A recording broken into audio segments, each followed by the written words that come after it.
Everyone, welcome back to the channel. तो अगर हम बात करते हैं सीमेंट टॉपिक को हम डिस्कस कर रहे थे। अगर हम सीमेंट की बात करें तो उसमें हमने पहले कॉम्पोजिशन के बारे में देखा, फिर हमने उसमें जो हमारे बॉक्स कंपाउंड है उनको देखा, हाइड्रेशन प्रोसेस क्या होती है यहाँ समझा, और आज हम समझने वाले हैं मैन्युफैक्चरिंग ऑफ सीमेंट की। तो थोड़ा सा आज हमारा चेंज है। हम डेली बोर्ड पे करते हैं, आज हम बोर्ड पे लेक्चर नहीं कर पा रहे हैं, कोई बात नहीं, लेकिन नेक्स्ट टाइम से हम उस पर करेंगे। तो मैन्युफैक्चरिंग ऑफ सीमेंट में अगर हम बात करें तो ये ज्यादा टॉपिक में जो एक दो पॉइंट ही पूछे जाते हैं उनको हम समझेंगे। तो मैन्युफैक्चरिंग ऑफ सीमेंट में हमें पता है कि जो हमारा सीमेंट है वो आर्गिलेशियस कंपाउंड और जो हमारा कैल्सेरियस कंपाउंड जो होता है, इन दोनों को मिलाकर हमारा जो सीमेंट है वो फॉर्म होता है। तो आर्गिलेशियस कंपाउंड वो होते हैं जिनके अंदर क्ले की डोमिनेंसी देखी जाती है, और कैल्सेरियस कंपाउंड वो होते हैं जिनमें हमारा कैल्शियम कंपाउंड ज्यादा देखा जाता है। इन दोनों को जब हम मिलाते हैं फिर हमारा सीमेंट का मैन्युफैक्चर होता है। तो सबसे पहले अगर हम बात करें यहाँ पर, तो इनको मिलाया जाता है, इनको क्रश किया जाता है। इनको क्या किया जाता है? हमारा क्रश किया जाता है, क्रशिंग की जाती है, और 25 mm तक के साइज को हम रखते हैं आर्गिलेशियस और कैल्सेरियस कंपाउंड में। यहाँ पर हमारा दो मैन्युफैक्चरिंग ऑफ सीमेंट में दो तरीके के प्रोसेस होते हैं। या तो हम वेट प्रोसेस कर सकते हैं, वेट प्रोसेस बहुत ओल्ड प्रोसेस है, और आजकल हम जो यूज करते हैं वो है हमारा ड्राई प्रोसेस। तो हम ड्राई प्रोसेस यूज करते हैं। तो dry process basically new method है, और अगर वेट प्रोसेस की बात करें तो वो हमारा ओल्ड मेथड है। तो जो ड्राई है हमारा वो न्यू मेथड है। नाम से ही पता चल रहा है, एक में हमारा वाटर ऐड किया जाएगा और एक में वाटर हमारा ऐड नहीं किया जाता है। तो अगर हम अगर ड्राई प्रोसेस की बात करते हैं तो सबसे पहले हमने क्रशिंग किया, फिर 25 mm तक दोनों पार्टिकल्स को हम क्रश करके लेके आएंगे, फिर हम प्री हीट करते हैं। तो प्री हीट टेम्परेचर पूछा जा सकता है। तो जब हम हमारे जो क्रशिंग पार्टिकल्स हैं उनको हम प्री हीट करते हैं 800 डिग्री सेल्सियस पे, 800 डिग्री सेल्सियस पे। और किसके द्वारा हीट करते हैं? By exhaust gases. जो हमारी गैसेस हैं उनकी हेल्प से हम उसे प्री हीट करते हैं। तो बाय एग्जॉस्ट गैसेस ये वह 800 डिग्री सेल्सियस पे प्री हीट किया जाता है। उसके बाद हम इसको बर्न करते हैं। वेरी इंपॉर्टेंट, बर्निंग किस में की जाती है? रोटरी क्लिन में बर्न किया जाता है। रोटरी क्लिन, ये सब क्वेश्चन जो है वो पूछे जाते हैं। तो रोटरी क्लिन में बर्न किया जाता है। और टेम्परेचर क्या होता है? तो 1400 डिग्री सेल्सियस से लेके हमारा 1600 डिग्री सेल्सियस तक जो हमारा बर्निंग टेम्परेचर है वो होता है। फिर ये हमारे क्लिंकर्स में फॉर्म होते हैं। तो ये हमारे जो सीमेंट के जो पार्टिकल्स हैं बर्न होने के बाद ये क्या होंगे? क्लिंकर्स में फॉर्म होंगे। फिर हम इनकी फाइन ग्राइंडिंग करते हैं, कूल डाउन होता है, फाइन ग्राइंडिंग करते हैं, उनको और छोटे पार्टिकल्स में तोड़ते हैं, और उसके बाद क्या करते हैं? जो क्लिंकर्स है जिनको फाइन ग्राइंड कर लिया उसको कूल डाउन करने के लिए छोड़ देते हैं और उनकी पैकेजिंग कर लेते हैं। तो बेसिकली ये हमारा कुछ प्रोसेस है मैन्युफैक्चरिंग ऑफ सीमेंट में, ये हमारा मेथड है। वहीं पे अगर हम बात करें वेट मेथड में, हमारा वाटर ऐड किया जाता है, क्रशिंग करने के बाद वाटर ऐड किया जाता है और स्लरी फॉर्म की जाती है, लेकिन यहाँ ड्राई मेथड में ऐसा कुछ नहीं है, वाटर को हम ऐड नहीं करते हैं। तो ये तो हमारे मैन्युफैक्चरिंग ऑफ सीमेंट की कहानी हो गई। अब हमारा अगर सीमेंट बन गया है, तैयार हो गया, तो हमें टेस्टिंग करनी पड़ेगी। तो testing of cement very important, यहाँ से भर भर के क्वेश्चन पूछे जाते हैं। तो testing of cement very important topic है हमारा। इसमें अगर हम बात करें तो दो तरीके से हम टेस्ट कर सकते हैं। या तो हम फील्ड पर टेस्ट कर लें, जहां पर हम सीमेंट लेके आए वहीं पे टेस्ट कर लें, या फिर हम लैब में ले जाके टेस्ट करें। तो लेबोरेटरी टेस्ट हम परफॉर्म करें। तो आपकी मर्जी है, आप टेस्ट जो है वो फील्ड पे भी कर सकते हैं और लेबोरेटरी में भी टेस्ट कर सकते हैं। अगर हम फील्ड टेस्ट की बात करते हैं, फील्ड टेस्ट की अगर हम बात करें तो वहां पे हमारा क्या क्या पैरामीटर देखा जाता है? सबसे पहला ये देखा जाता है कि जो कलर है वो कलर हमारा यूनिफॉर्म ग्रे कलर होना चाहिए। तो अगर हम बात करते हैं कलर कैसा होना चाहिए, जो कलर है हमारा सीमेंट का वो यूनिफॉर्म ग्रे कलर होना चाहिए। तो कलर हमारा यूनिफॉर्म ग्रे कलर होना चाहिए सीमेंट का। तो हमारा एक तो ये कलर टेस्ट पास हो गया, तो कलर में तो ये हमारा पास हो गया, कलर यूनिफॉर्म ग्रे होना चाहिए। फिर अगर हम बात करते हैं जब हम उसे रब करेंगे, अपने फिंगर्स से रब करेंगे, तो हमें जो है स्मूथ फीलिंग आनी चाहिए। तो जब आप रब करोगे, फिंगर्स की हेल्प से रब करोगे, रब विद फिंगर्स, अगर हम फिंगर्स की हेल्प से रब करेंगे तो हमें कैसी फीलिंग आनी चाहिए? हमें स्मूथ फीलिंग आनी चाहिए। रफ और पेबल्स हमें नहीं मिलने चाहिए, उसमें स्मूथ फीलिंग आनी चाहिए। जब हम सीमेंट को वाटर में सोक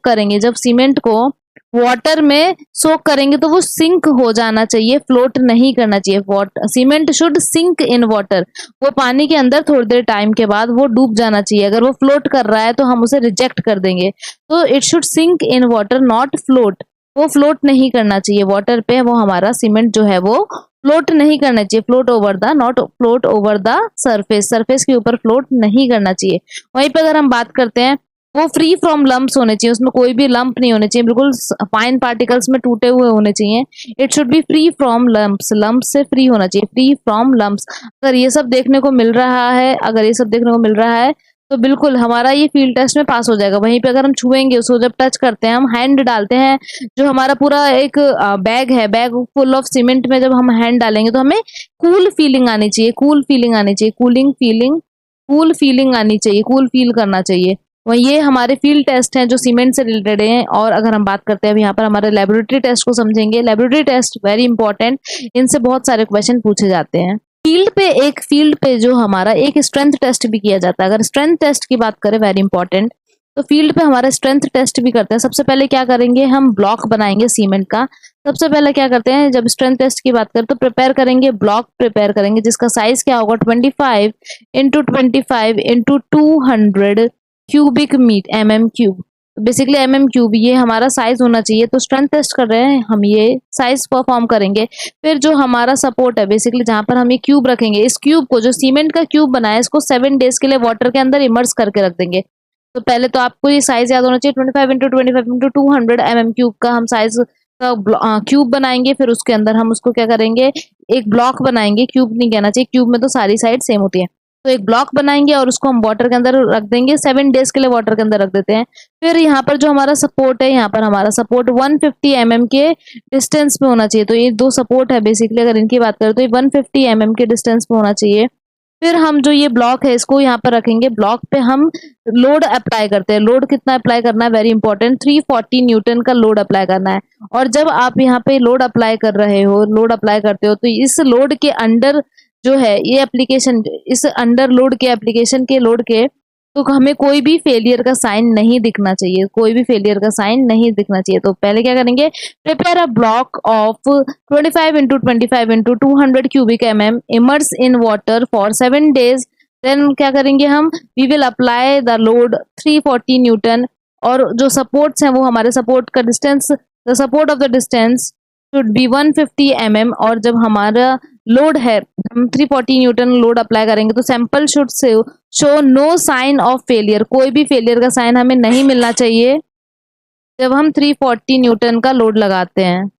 तो फील्ड टेस्ट देखा हमने, क्या क्या होना चाहिए, कलर हमारा यूनिफॉर्म ग्रे होना चाहिए, अगर हम फिंगर से रब करेंगे तो स्मूथ होना चाहिए, वाटर पे फ्लोट नहीं करना चाहिए, सिंक हो जाना चाहिए, डूब जाना चाहिए, लम्प से फ्री होना चाहिए। जब हम जो सैक फुल ऑफ सीमेंट है, जब उसमें हाथ डालेंगे तो हमें कूल फीलिंग आनी चाहिए। और स्ट्रेंथ टेस्ट कैसे करेंगे, क्यूब बनाएंगे, ब्लॉक बनाएंगे 25 × 25 × 200 का, उसको जो सपोर्ट पे जिस पे रखेंगे वो हमारा 150 mm जो सपोर्ट के बीच की डिस्टेंस है वो होनी चाहिए। और 340 न्यूटन का हम लोड लगाते हैं, और इस लोड अप्लाई करने पे हमारा जो बेसिकली हमारा ब्लॉक है वो फेल नहीं होना चाहिए। अब लेबोरेटरी टेस्ट की तरफ चलें, तो लेबोरेटरी टेस्ट में पहला टेस्ट है फाइननेस टेस्ट, वेरी इंपॉर्टेंट। अगर हम इसकी बात करें तो फाइननेस टेस्ट बहुत इंपॉर्टेंट है। इसमें क्या किया जाता है, ये बेसिकली ये चेक किया जाता है कि क्या बिल्कुल प्रॉपर ग्राइंडिंग हुई थी। जब सीमेंट की हम ग्राइंडिंग प्रोसेस कर रहे थे तो क्या वो प्रॉपर बर्न होने के बाद जब क्लिंकर्स बने, तो जब हमने फाइन ग्राइंडिंग प्रोसेस किया था, जब आपको याद हो, प्री हीट किया, फिर बर्न किया, फिर क्लिंकर्स बने, तो फाइन ग्राइंडिंग प्रोसेस की थी, तो क्या ये प्रॉपर ग्राइंड हुआ है कि ये बस हमें बना दिया है। तो use to check proper grinding which has direct impact. और अभी किस किस पे डायरेक्ट इम्पैक्ट करता है, मतलब यहाँ से आगे आपको पढ़ना है, आगे हम और डिस्कस करेंगे तब ये पॉइंट आएगा। तो अगर फाइननेस ज्यादा, तो हमारा रेट ऑफ हाइड्रेशन, जो हमारा पानी के बाद रिएक्शन के बाद जो हमारा हाइड्रेशन है, उस प्रोसेस को हम हाइड्रेशन कहते हैं। तो उसमें रेट ऑफ हाइड्रेशन पे हमारा इफेक्ट डालेगा, हमारी जो स्ट्रेंथ गेनिंग है उस पे इफेक्ट डालेगा, और कितनी हीट इवॉल्व हो रही है बाहर, इस बात पे हमारे इफेक्ट डालेगा। तो फाइननेस जो है, फाइननेस हमारी ये चेक करते हैं क्या क्या किस किस बातों पे हमारा करता है इम्पैक्ट। तो रेट ऑफ हाइड्रेशन पे, rate of gain of strength पे, और इवोल्यूशन ऑफ हीट पे। तो सबसे पहला टेस्ट हमारा वेरी इंपॉर्टेंट, सीव टेस्ट। तो सीव टेस्ट की बात करें तो सीव टेस्ट हमारा जो है फाइननेस को पता करने के लिए यूज किया जाता है। अब इसमें क्या होता है, सबसे पहला स्टेप हमारे को क्या क्या करना है, तो एक तो हम 100 ग्राम ऑफ सीमेंट लेंगे। तो टेक वेक मैंने नहीं लिखा है, डायरेक्ट ऐसे शॉर्ट नोट्स बनने चाहिए। 100 ग्राम ऑफ सीमेंट लिया आपने, 100 ग्राम ऑफ सीमेंट लिया, उसको क्या किया आपने, यहाँ इंपॉर्टेंट बिल्कुल हाईलाइट कर लीजिएगा, क्वेश्चन बतेरी बार पूछा गया है। इसको क्या करते हैं, हम प्लेस करेंगे, एंड प्लेस इट ऑन, किस पे प्लेस करोगे, सीव साइज पता होना चाहिए, जो सीव है उस पे प्लेस करेंगे। और वो सीव क्या है, हमारी IS सीव नंबर, बेसिकली अगर हम सीव साइज की बात करें तो IS सीव नंबर 9, या फिर इसको 90 माइक्रोन के नाम से भी बहुत फेमस है, प्रख्यात है बिल्कुल। 90 माइक्रोन की सीव ली जाती है। अब यहाँ पर अगर हम बात करते हैं तो बेसिकली इसको हम सीव में हमने अपना 100 ग्राम ऑफ सीमेंट को रखा, फिर हम उसको 15 मिनट तक के लिए शेक करेंगे। मतलब सीव को बेसिकली सीव जो है वो शेक होगी, सीव विल शेक फॉर 15 मिनट्स। हम उसको शेक करेंगे कितना, 15 मिनट के लिए वो शेक होगा। अब यहाँ पर क्या है, कुछ पार्टिकल्स हमारे ऊपर रह जाएंगे और फिर कुछ पार्टिकल हमारे हमारे पास हो जाएंगे। तो अगर हम बात करें 100 ग्राम लिया है तो हमारा 10, अगर मेरे यहाँ पे बात करूं तो यहाँ पर जो पार्टिकल्स हैं वो 10 ग्राम से ज्यादा नहीं होने चाहिए। अगर 10 ग्राम से ज्यादा ऊपर बच रहे हैं तो फाइन ग्राइंडिंग की ही नहीं है फिर तो हमारे 90% पास हो जाने चाहिए, बस 10% ही रेसिड्यू ऊपर बचना चाहिए। तो यहाँ पे थर्ड पॉइंट क्या है, थर्ड पॉइंट ये है कि वेट ऑफ रेसिड्यू अगर हम बात करें, very important line, weight of residue. Weight of residue किसके लिए, हमारे ओपीसी के लिए। ओपीसी के लिए it should not be more than 10%। 10% से ज्यादा वेट ऑफ रेसिड्यू हमारे ऑर्डिनरी पोर्टलैंड सीमेंट में 10% से ज्यादा नहीं होना चाहिए। तो ये हमारे सीव टेस्ट में है। तो हमने क्या किया सीव टेस्ट में, हमने 100 ग्राम ऑफ सीमेंट लिया, उसको 90 माइक्रोन की सीव पे या आईएस सीव नंबर 9 पे रखा, 15 मिनट के लिए शेक किया, कुछ पार्टिकल्स ऊपर आ जाएंगे, बहुत सारे क्लिंकर पास कर जाएंगे। तो 90% पास कर जाने चाहिए और जो रुक रहे हैं वो 10% से ज्यादा नहीं होना चाहिए। जो रेसिड्यू ऊपर रुक रहा है वो 10% से ज्यादा नहीं होना चाहिए। वेल वहीं पे अगर हम बात करते हैं दूसरा जो मेथड है, वेरी इंपॉर्टेंट मेथड, इसमें क्या होता है, एयर परमेबिलिटी मेथड इसको बोला जाता है। एयर को हम पास आउट कराते हैं, नीचे से पास कराते हैं। अब जितना ज्यादा परमेबल होगा इसका मतलब हम उससे पता लगा लेते हैं। तो बेसिकली अगर हम इसकी बात करें तो एयर परमेबिलिटी टेस्ट परफॉर्म किया जाता है। इसमें क्या होता है, इसमें जो हमारा फाइननेस है वो किसके टर्म्स में पता चलता है, तो इसमें जो हमारा फाइननेस है, अगर इसकी बात करें फाइननेस हमारा किस टर्म में पता चलता है, तो represented in the terms of represented in the terms of किसके टर्म्स में पता चलता है, very important, specific surface area. तो ये भी इंपॉर्टेंट लाइन है, it is represented. Air permeability test में जो फाइननेस है हमारी स्पेसिफिक सरफेस एरिया के टर्म्स में, स्पेसिफिक सरफेस एरिया के टर्म्स में हमें डिफाइन होती है, जिसमें centimetre square upon gram, unit क्या है, सेंटीमीटर स्क्वायर अपॉन ग्राम में। बेसिकली कौन सा एपरेटस यूज किया जाता है, very important, Blaine's air permeability. तो यहाँ पर कौन सा एपरेटस यूज किया जाता है, Blaine's air permeability apparatus is use. यहाँ पर ब्लेंस एयर परमेबिलिटी जो एपरेटस है, परमेबिलिटी एपरेटस जो है वो हमारा एपरेटस जो है वो यूज किया जाता है, ठीक है, इज यूज्ड। बेसिकली इसकी बात करें ये यूज किया जाता है। यहाँ पर क्या होता है, अगर हम इसकी बात करें तो एयर जो है वो हमारी पास की जाती है, मतलब एक बेड सरफेस है, उस पर हमने सीमेंट रखा और सीमेंट के बीच में से हम उनके जो पार्टिकल्स है उनके बीच से हम एयर को ब्लो कराते हैं और फिर हम सरफेस एरिया ऑफ सीमेंट और जो फाइननेस है उनके बीच में हम रिलेशन बनाते हैं यहाँ से। अब हमारे को क्या इंपॉर्टेंट चीजें याद रखनी पड़ती है, तो जो हमारा ओपीसी है, इतनी बार क्वेश्चन पूछा गया है, ओपीसी का सरफेस जो हमारा स्पेसिफिक सरफेस एरिया ओपीसी का वो कितना होना चाहिए, it should not be less than, इससे कम नहीं होना चाहिए, 2250। तो 2250 सेंटीमीटर स्क्वायर पर ग्राम से कम नहीं होना चाहिए ओपीसी के लिए।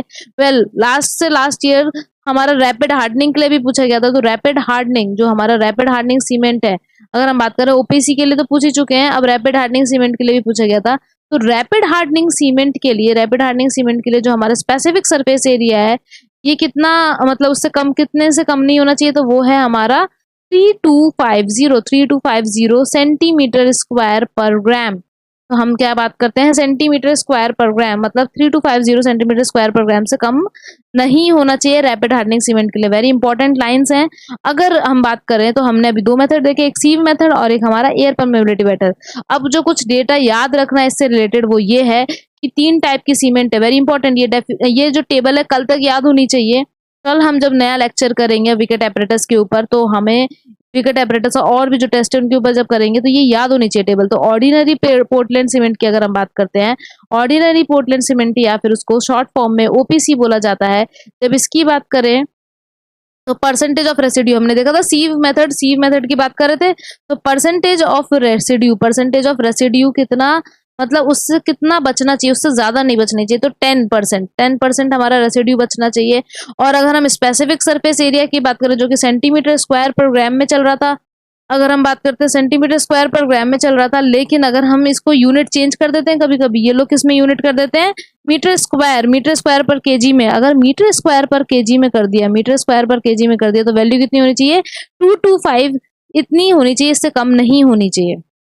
यहीं पे अगर हम रैपिड हार्डनिंग सीमेंट की बात करें, रैपिड हार्डनिंग जो जल्दी हार्डन हो जाएगा हमारा, रैपिड हार्डनिंग सीमेंट की बात करते हैं, तो परसेंटेज ऑफ रेसिड्यू हमारा क्या होना चाहिए, 5%। यहाँ पे मैं फुल फॉर्म भी लिख देती हूँ। सी से तो हमारा सीमेंट है rapid hardening. Rapid hardening cement की अगर बात करें, तो जो परसेंटेज ऑफ रेसिड्यू है वो हमारा 5% से ज्यादा नहीं होना चाहिए। मतलब 5 ग्राम से ज्यादा, अगर 100 ग्राम है तो 95 ग्राम पास कर जाना चाहिए। तो तभी तो हमारी हार्डनिंग जल्दी हो रही है, स्ट्रेंथ जल्दी गेन कर रहा है। और इसका स्पेसिफिक सरफेस एरिया की बात करें तो 325 मीटर स्क्वायर पर केजी में। यहीं पे एक और लास्ट जो पूछा जाता है, very important, Portland pozzolana cement. Portland pozzolana cement अगर हम इसकी बात करते हैं, तो पोर्टलैंड पोजोलाना सीमेंट की बात की जाए, पोजोलाना सीमेंट की बात की जाती है, तो यहाँ पर जो हमारा पीपीसी, इसको बहुत ही फेमस नाम से जाना जाता है, ये है हमारा पीपीसी। पीपीसी, तो यहाँ पर जो हमारा परसेंटेज ऑफ रेसिड्यू है बाय वेट, ये भी 5% से ज्यादा नहीं होना चाहिए। और यहाँ पर स्पेसिफिक सरफेस एरिया जो है वो 300 मीटर स्क्वायर पर केजी से ज्यादा नहीं होना चाहिए। तो ये बहुत इंफॉर्मेशन जो है बहुत इंपॉर्टेंट है, ये टेबल आप लोगों को याद होनी चाहिए। ये सब क्वेश्चन जो है, फालतू की लाइनें तो हम डिस्कस ही नहीं करते, एक एक क्वेश्चन बहुत इंपॉर्टेंट है। बहुत ज्यादा अच्छे से अपने शॉर्ट नोट्स बनाइएगा, उनको अच्छे से रिवाइज करिएगा, पुराना जो पीछे का है वो याद करिएगा। और हमारी डिमांड है कि थोड़ा वीडियो का लेंथ बढ़ाए, बिल्कुल हम बढ़ाएंगे। Till then keep learning and keep writing and revising. Thank you so much for watching, like and subscribe our channel.